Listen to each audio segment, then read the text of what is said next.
We're shaking my dudes. It's your boy Sir V, aka that OG. We in here. I just want to take y'all quick run through with me. Got my car from the shop.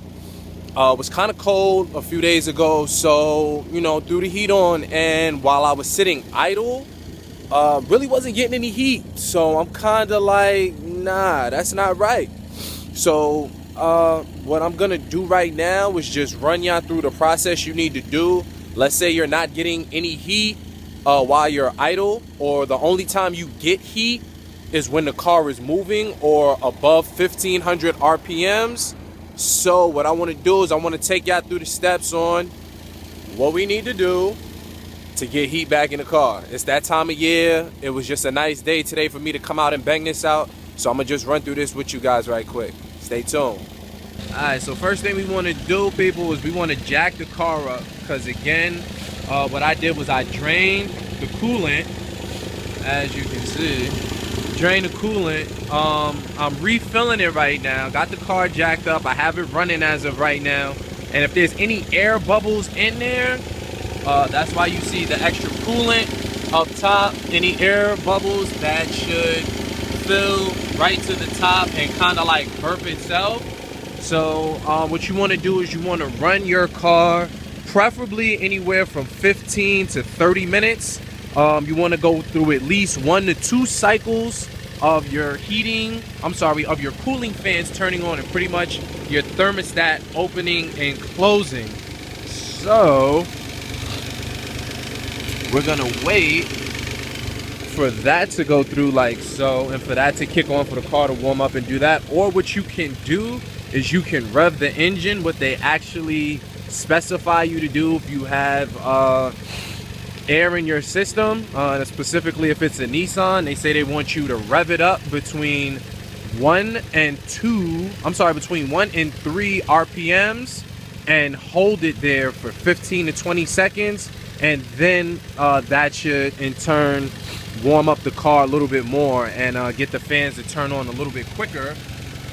But I'm just gonna let it do it on its own. I'm gonna let the car warm up. Should take 10-15 minutes. And just hopefully get all the air out the system.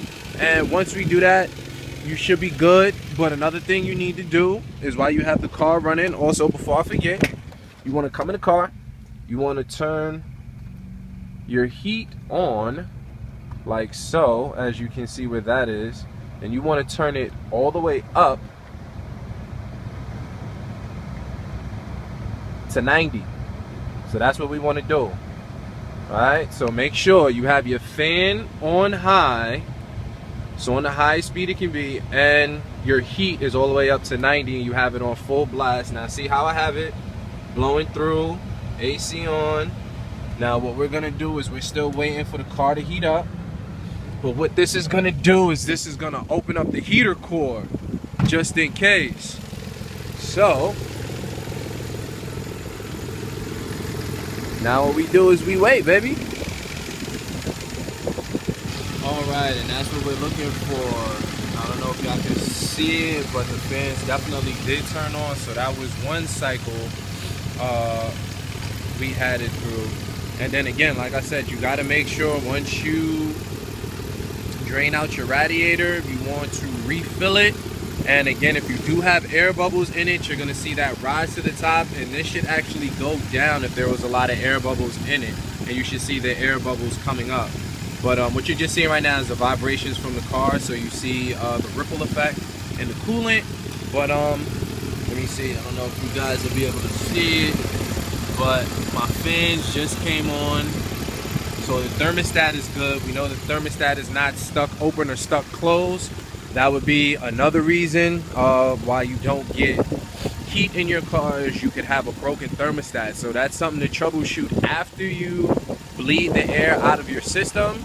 But again, I just wanted to give you guys a little rundown on what I did to kind of help get heat in the car before you try to take any expensive measures and start spending a whole bunch of money.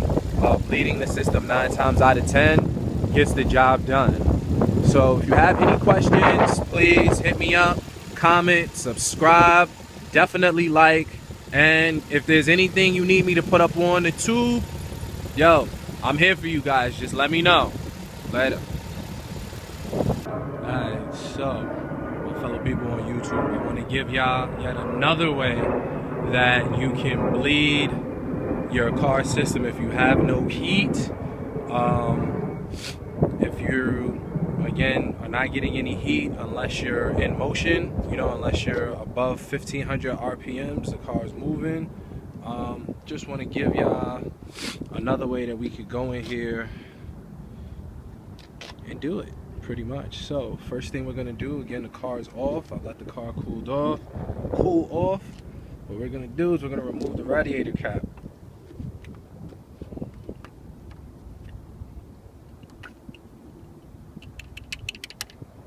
Radiator cap removed.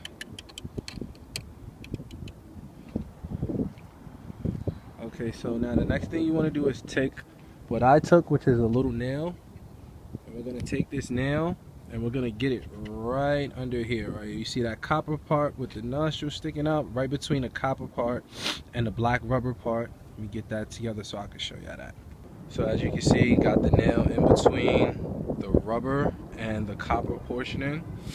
Then what you're going to do is reinstall that, but you see it has to be small enough where it's not protruding outside the rubber grommet portion. What we're going to do is set that on slightly before we twist it down. The next thing we're going to do is we got to take the neck off that goes into the reservoir. So we're going to take that off. Let me do that and I'll be right back with you. Okay, so as you see, got the reservoir hose off. So now once you have that off, we're gonna take this little nifty like reservoir I made. See, I kind of used a nice little milk crate. Actually had some clear hose from my brake kit. Used a connector, and I'm gonna use actually a connector on the other side to connect it to the port like so. And then I'm going to fill that up with some coolant. And then we're gonna start the car and let it warm up. So let's do it.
Alright, so I had to go back to my stock joint.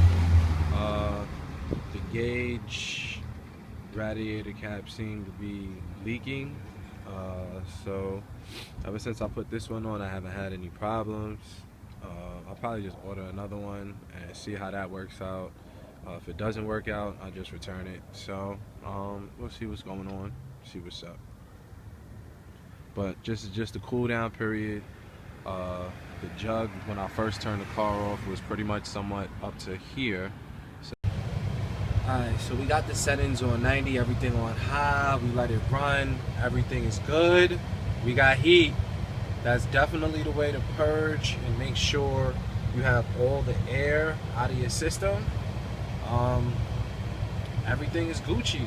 I mean, that's what it is, man. Definitely got the heat, feel the warm air. Again, the car is still jacked up. Just letting that warm air settle in.